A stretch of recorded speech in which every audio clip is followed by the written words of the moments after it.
nous avons tous une définition du luxe, chacun la nôtre en fonction de ce que nous sommes et de l'idée que nous nous faisons du luxe. Pour beaucoup, le luxe c'est la tradition, et pour d'autres, le luxe est lié à l'argent, au temps libre si précieux, à la qualité aussi. Preuve que le luxe peut se marier avec plusieurs univers, jamais figé. Il nous accompagne depuis des siècles, se transforme, s'adapte et se colle aussi à nos sociétés de l'instant. Le luxe, une place à part, sans cesse renouvelée. Le luxe est assimilé à la tradition, à l'ancienne, machin, des heures de choses et des... j'ai brodé à la main pendant 4000 heures, enfin tout ça. Alors c'est bien, c'est les métiers d'art qui jouent un rôle déterminant dans le luxe, mais le luxe ça peut pas être que ça. Il a besoin de se renouveler, sinon il est emporté par le vent de l'histoire. On peut partir sur n'importe quoi. Et c'est ça en fait, ce côté magique du technoluxe, c'est qu'on peut être créatif aussi bien en termes de design d'un côté, qu'en termes de création technologique. Aujourd'hui, il n'y a plus de limite. Et donc, il a un rapport ambigu à la technologie. C'est de l'art, et donc la technologie, on ne doit pas la voir. Tant qu'il y a un fil qui passe, tant qu'il y a un câble qui dépasse, c'est un rack et c'est pas du luxe. Le luxe, c'est aussi se donner la capacité d'innover. Un luxe accessible qui doit forcer chacun à adopter un mode créatif en utilisant ce que le monde d'aujourd'hui lui propose, comme la technologie. La technologie qui se marie au luxe pour n'en faire désormais qu'un seul mot, le technoluxe, sans barrière, parce que la technologie et le luxe associés sont sans limite. Alors la i8, c'est un produit de luxe, oui, tout à fait. Autant la marque BMW est une marque premium, ce qui n'est pas le luxe. Le luxe, c'est des véhicules rares, avec des délais de livraison importants, comme un bijou, comme tout ce qui est luxe. Donc la i8, c'est un véhicule de luxe, oui. C'est un véhicule de luxe qui est technologiquement très avancé en termes d'innovation, justement, par rapport au système hybride qui est adapté à la i8, et aussi par rapport au carbone. Le véhicule est entièrement carbone, c'est une technique dérivée de la Formule 1, ce qui permet d'avoir une voiture très légère, avec un niveau de sécurité optimum. Le luxe suprême, c'est l'expérience. Donc si vous regardez les ultra riches, qu'est-ce qu'ils font ? Ils font des safaris, ils font des voyages, ils expérimentent les choses.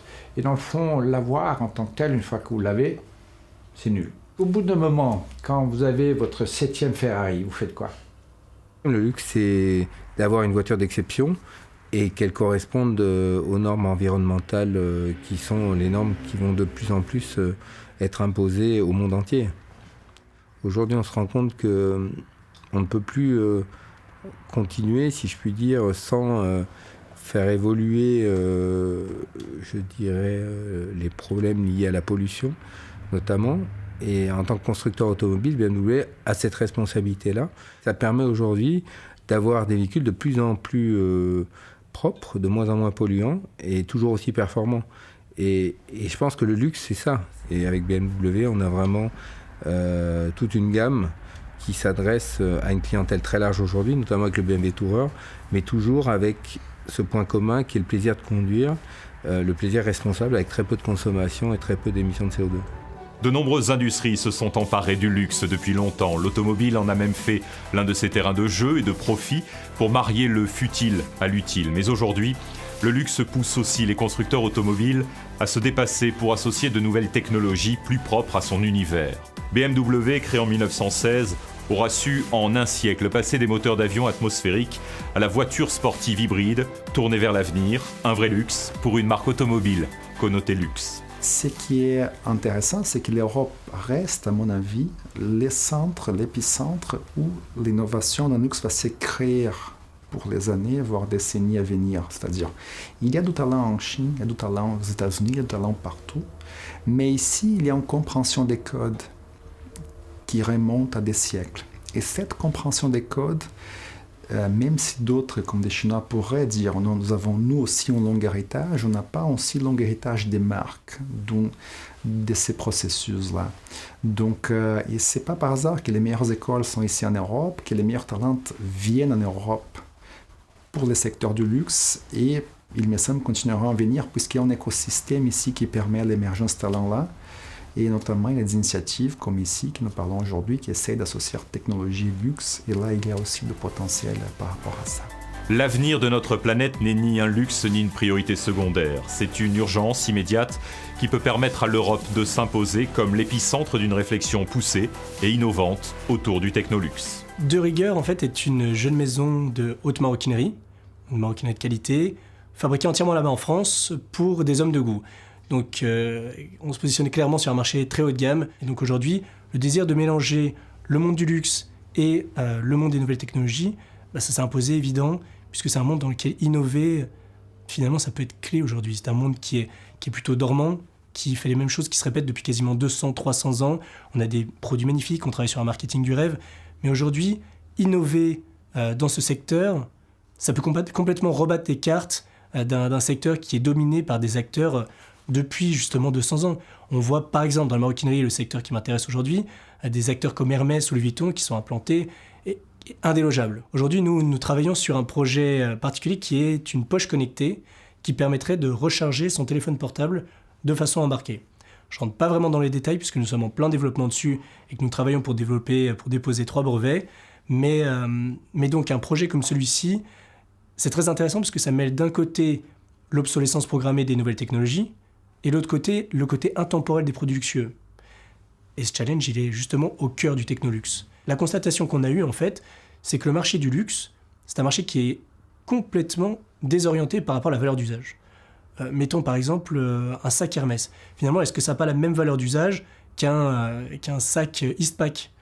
Alors, il y en a certains qui crieraient, mais finalement, ça sert à la même chose, ça sert à transporter des objets. Et cette valeur d'usage, on l'a complètement perdue dans le luxe.